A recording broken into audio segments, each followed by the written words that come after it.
오늘 함께 은혜 받으실 말씀은 사도행전 15장 30절로 41절까지의 말씀입니다.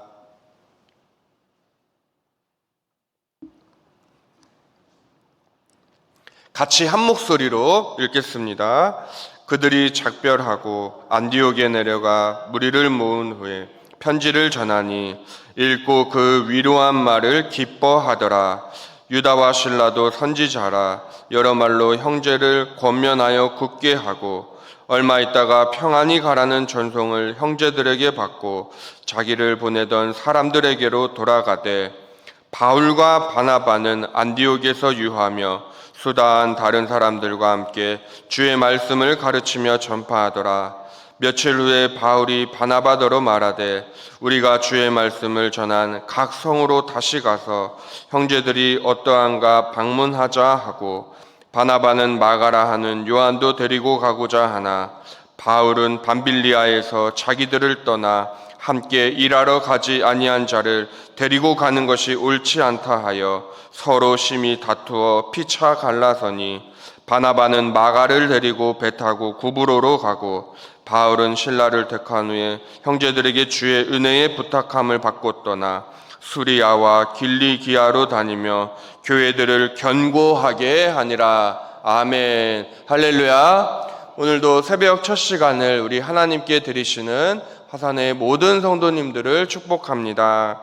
오늘은 선한 분열이라는 제목으로 말씀을 전하겠습니다.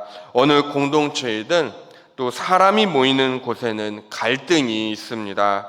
아무리 구원받은 그리스도의 성도라 할지라도 여전히 인간인 우리들은 다투는 정욕의 죄성을 가지고 있습니다. 우리들의 가정만 보더라도 얼마나 많은 갈등이 있는지 모릅니다.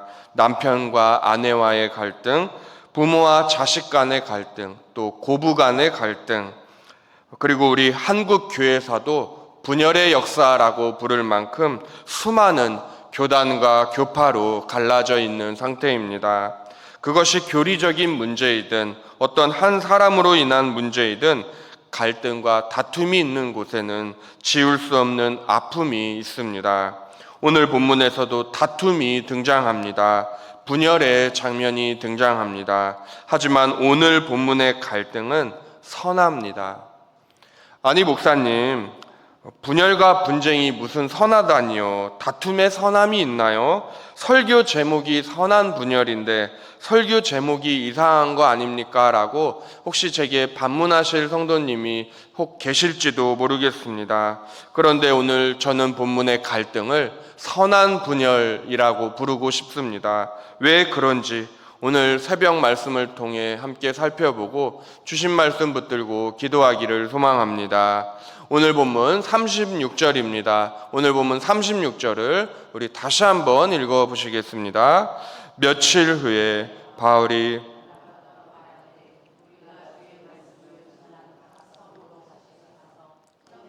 어떠한가 방문하자 하고, 아멘. 본문 36절은 며칠 후에로 시작하고 있습니다. 이 며칠은 곧 1차 전도 여행이 끝난 지 몇 날이 못 되어 라는 말입니다. 사도 바울의 1차 전도 여행의 시작점은 안디옥이었습니다. 그리고 마침점도 안디옥입니다. 바나바와 함께 안디옥에서 출발한 전도 여행은 다시 안디옥으로 돌아오는 것으로 종지부를 찍습니다. 그런데 36절에 며칠 후에 말 그대로 1차 전도 여행이 끝난 지 며칠 안 되었는데 바울이 바나바에게 이런 제안을 합니다. 우리가 주의 말씀을 전한 각 성으로 다시 가서 형제들이 어떠한가 방문하자, 이렇게 말입니다. 이것은 곧 1차 전도 여행 때 세운 각 교회들을 다시 가서 돌아보자라는 것입니다. 성령의 불을 받은 자는 불을 옮깁니다. 은혜를 받은 사람은 그 은혜를 나눕니다. 지금 바울은 뜨겁습니다. 복음의 불이 그의 안에서 활활 타오르고 있습니다. 우리는 1차 전도 여행을 마친 지 몇 날이 못 되어 다시 전도 여행을 떠나자고 바나바에게 제안하는 바울의 모습을 통해 그의 열정을 느낄 수가 있습니다. 이것을 통해 알 수 있는 오늘 본문 말씀이 선한 분열인 이유, 첫 번째는 분열의 원인이 주를 향한 열심 때문이었기 때문입니다. 바울은 다메섹에서 그리스도를 만난 사람입니다. 그리고 율법의 해박한 지식 또한 소유하고 있었습니다. 가말리엘 밑에서 수학하였습니다. 그런데 그의 율법적 지식이 다메섹에서 그리스도를 만나고 구약의 모든 초점이 그리스도께 집중되어 있다는 사실을 깨달은 그는 그의 성경 지식이 그리스도 중심으로 변화하게 됩니다. 그래서 예수를 전하지 않으면 입이 간지러운 사람으로 변화된 것입니다. 여기까지는 좋았지요. 하지만 그 문제는 다음 구절부터입니다. 오늘 본문 말씀 37절, 38절을 우리 이어서 다시 한번 읽어봅니다. 바나바는 마가라 하는 요한도 데리고 가고자 하나 바울은 밤빌리아에서 자기들을 떠나 함께 일하러 가지 아니한 자를 데리고 가는 것이 옳지 않다 하여. 아멘. 마가 요한을 두고 갈등이 시작됩니다. 먼저 바나바는 마가 요한을 데리고 가자라고 대안합니다. 하지만 바울은 1차 전도 여행 때 집으로 돌아간 자를 데리고 가는 것이 옳지 않다라고 대답하고 있습니다. 옳고 그름의 문제로 치닫게 된 것입니다. 어느 한쪽도 의견을 양보할 기미가 보이지 않습니다. 대립하고 있는 상태입니다. 그럼에도 불구하고 오늘 말씀이 선한 분열인 이유 두 번째는 그들은 사역에 게으르지 않았다라는 것입니다. 그들은 열심을 품고 주를 섬겼습니다. 교회를 섬겼습니다. 성도들을 섬겼습니다. 그런데 하나님의 사람 마가 요한을 두고 지금 이 둘이 다투고 있습니다. 이유는 마가 요한이 1차 전도여행이 시작된 지 얼마 안 돼서 도중에 예루살렘으로 돌아가 버렸기 때문입니다. 성경에는 그가 왜 돌아갔는지에 대해서는 기록하고 있지 않습니다만은 학자들은 몇 가지 추측들을 제시합니다. 소개해드리면 다음과 같습니다. 마가 요한이 돌아갔던 이유 첫 번째는 불만 때문에 돌아갔다라는 것입니다. 초대교회에서 영향력 있는 지도자는 원래 바나바였습니다. 바울 이전에 바나바가 초대교회 지도자였습니다. 그리고 마가 요한은 바나바의 생질입니다. 조카입니다. 그런데 리더십이 지금 바나바에서 바울로, 지금 성도들의 관심과 지지가 자신의 삼촌인 바나바에서 이제 막 개종한 바울로 옮겨지고 있으니까 조카인 마가 요한이 불쾌해했다는 설입니다. 두 번째는 사역 때문에 돌아갔다라는 것입니다. 마가는 이때 셋 중에서 나이가 가장 어린 청년으로 추정이 됩니다. 그런데 그의 생각보다 전도 여행은 박해가 심하고 어린 그가 감당하기에는 벅찬 전도 여행이기 때문에 돌아갔다는 설입니다. 세 번째는 병 때문에 돌아갔다는 설입니다. 바울에게는 고질병이 있었는데 이 바울에게 있는 고질병이 자신에게도 옮겨질까 봐서 이 병 때문에 애를 먹을까 봐, 또 사도 바울이 고질병으로 고생하는 모습을 옆에서 지켜보고 돌아갔다라는 설입니다. 이 외에도 다양한 주장들이 있습니다만은 분명한 사실은 마가 요한은 1차 전도 여행 때는 분명 미성숙한 사람이었다라는 것입니다. 이 마가 요한을 두고 오늘 본문에서는 이렇게 기록하고 있습니다. 그들이 심히 다투어 피차 갈라서니. 서로 심히 다투어. 이 말은 단순한 논쟁이 아니라 정말 오늘날로 치면 서로 욕을 하면서 주먹 다짐까지 했을 정도로 심각한 상황까지 갔다는 것입니다. 그러나 싸움이라는 것이 당사자들 개인에게도 마음이 불편하겠지만은 그것을 지켜보는 제3자에게 더 시험에 빠질 가능성이 있습니다. 더군다나 오늘 본문에 등장하는 바울과 바나바는 초대교회의 지도자들입니다. 성령 충만한 사도 바울과 위로의 아들이라 불리우는 바나바, 언제나 온유한 모습만 보여주었던 그 둘이서 이 다투니까 성도들에게는 분명 적지 않은 충격과 또 실망의 모습이었을 것입니다. 왜냐하면 교회는 한 팀이고 교회는 관계 우선이기 때문에 그렇습니다. 성도님들의 일터에서도 많은 이유가 있겠습니다마는 다른 직장으로 이직하시는 성도님들이 많이 계십니다. 그런데 이직하는 이유 1위가 관계 때문에라는 것입니다. 한국 교회 내 성도님들께서도 교회를 옮기시는데 대부분의 이유가 관계 때문에입니다. 우리는 우리와 코드가 맞지 않는 사람을 만날 때도 있지만 또 나와 정반대의 성향을 가진 사람 만날 때도 있습니다. 어느 공동체이든지 간에 생각의 차이, 의견의 차이가 있습니다. 미국에 있는 어느 교회에서 실제로 있었던 일입니다. 새로운 목사님께서 담임으로 청빙되어 교회로 오시게 되었습니다. 그런데 그 교회에는 해마다 지켜온 전통이 있었습니다. 바로 연말 12월에 목사님이 모든 교인의 발을 씻겨주는 세족식 행사가 있었던 것입니다. 새로 오신 목사님은 성도님들의 왼발부터 씻겨주셨습니다. 다른 이유가 있어서는 아닙니다. 그러자 장로님 중 한 분이 목사님, 성도님들 오른발부터 씻겨주시죠 라고 말하셨습니다. 그러자 목사님은 왜 그러시죠 장로님? 물으셨습니다. 그러자 장로님께서는 성경에서는요 오른손을 강조합니다. 예? 오른손의 권능, 오른쪽 성경에서 못 보셨어요 목사님? 그러니 우리 성도님들의 발도 오른발부터 씻겨주셔야 맞는 거죠. 이에 목사님은 아무 대답도 안 하시고 성도님들의 발을 계속 왼발부터 씻겨주셨습니다. 그러자 장로님은 내년 세족식 행사 때 다시 지켜보겠습니다. 그리고 1년이 흘러 어느새 연말 세족식 행사가 다시 찾아왔습니다. 아무 불평 없이 목사님은 허리에 수건을 두르시고 예수님의 마음으로 교인들의 발을 한 명 한 명 정성스럽게 씻겨주셨습니다. 그때 1년 전 그 장로님께서 또다시 나타나셔서 다짜고짜 말씀하셨습니다. 목사님, 오른발부터 씻겨주시라고요. 오른발이요, 오른발. 그러자 목사님은 장로님께 이렇게 대답하셨다라고 합니다. 장로님, 예수님께서 제자들의 발을 씻겨주실 적에 오른발부터 씻겨주셨다는 말씀이 혹시 성경에 기록되어 있을까요?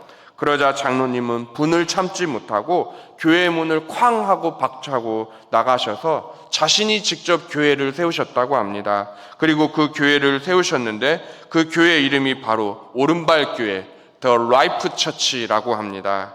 이 예화는 사실입니다. 미국 테네시 주에 실제로 라이프 처치가 있다고 합니다. 궁금하신 분은 네이버에 오른발 교회를 검색하시면 실제 나옵니다. 오늘 본문도 분명 별것 아닌 것으로 바울과 바나바가 다투는 것으로 비춰질 수 있습니다. 하지만 우리는 성령께서 왜 의사 누가를 감동하셔서 사도행전에 이 본문을 기록해 하셨는지 생각해 보아야 합니다. 또 오늘 본문이 왜 선한 분열인지 그 이유가 본문 마지막에 또 나타나 있는데요. 오늘 말씀 40절, 41절 두 구절을 우리 이어서 함께 다시 한번 읽어보겠습니다. 바울은 신라를 택한 후에 형제들에게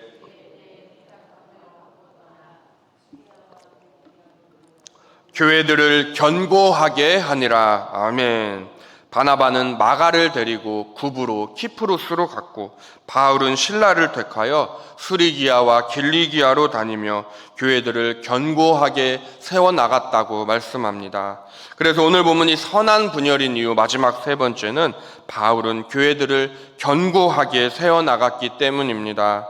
하나님은 복음을 향한 이들의 갈등마저도 선으로 바꾸셔서 하나님의 뜻에 맞게 각 사람의 분량에 맞게 사용하셨습니다. 그리고 오늘 말씀에 다툰 바나바와 바울 이 두 사람은 후에 서로를 용서하고 서로를 하나님이 세워주신 동역자로 인정했다는 모습을 저희가 간접적으로 알 수 있는 말씀이 있는데요. 사도 바울이 죽기 전에 쓴 마지막 서신 디모데 후서에 이렇게 말씀합니다. 우리 디모데 후서 4장 11절의 말씀을 한 목소리로 읽어보겠습니다. 누가만 나와 함께 있느니라. 네가 올 때에 마가를 데리고 오라. 그가 나의 일에 유익하니라. 아멘. 2차 전도 여행에 마가를 데리고 가자는 바나바의 제안을 거절했었던 바울. 그는 인생 말년에 디모데에게 마가는 내가 복음을 전파하는데 꼭 필요한 존재다. 그를 데리고 오라. 그는 나의 일에 유익하니라 라고 말하고 있습니다. 마가 요한을 용서하고 사랑하는 모습을 보여주고 있습니다. 그리고 이 마가 요한은 사복음서 중에 성경학자 대다수들이 증언하는 것처럼 가장 먼저 쓰여진 복음서 마가복음을 기록하게 됩니다. 고린도전서 1장에서 사도 바울이 교회 안에 있던 당파 싸움, 나는 바울파, 아볼로파, 게바파, 그리스도파, 교회의 분열을 소개함으로 시작하듯이 오늘 본문도 분명 다투는 기사를 소개하고 있습니다. 사실 사도행전 15장 전체가 다투는 기사입니다. 15장 전반부에서는 할례 문제로 인한 갈등이 초대교회 안에 있었다면 오늘 15장 후반부에서는 바울과 바나바의 논쟁 기사가 기록되어 있습니다. 성령 충만한 두 사람, 바울과 바나바의 다투는 기사는 분명 그들 또한 연약한 사람들임을 우리에게 보여주고 있습니다. 하지만 성령의 진로는 언제나 해피엔딩입니다. 그들의 열정을 사용하셔서 결국 교회들을 견고하게 세워나가셨습니다. 그러나 우리들이 기억해야 할 것은 언제나 다툼이 선하게 흘러가지는 않는다는 사실입니다. 그래서 다투는 열심히 나의 자존심 때문인가, 주의 복음 그리스도 때문인가, 우리는 나의 목소리를 높이기 전에 이것을 먼저 한 번 더 생각해 보아야 할 것입니다. 이제 말씀을 정리하며 맺겠습니다.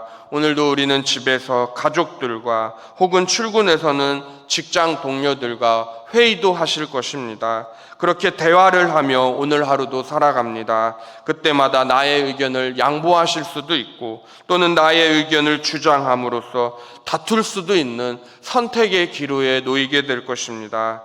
그때마다 각각 나보다 남을 낮게 여기는 겸손한 그리스도의 마음을 우리들이 소유하기를 소망합니다. 그리하여 바울이 마가를 데려오라. 그가 나의 일에 유익하니라 고백했던 것처럼 성도님들의 일터에서, 가정에서, 우리 교회에서 오늘도 가시는 모든 곳에서 너는 나의 마음에 합한 자라, 네가 나의 일에 유익하니라, 주님의 이 음성 다 들으시는 수원화산교회 모든 복된 성도님들 되시기를 예수님의 이름으로 축원합니다. 기도하시겠습니다. 1000번째 헌금, 여호와께서는 모든 것을 선대하시며 그 지으신 모든 것에 긍휼을 베푸시는도다. 아멘.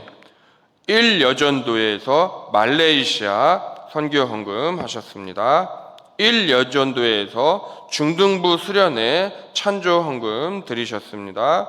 11조 이윤영 권사님, 이기순 권사님 11조 드리셨습니다.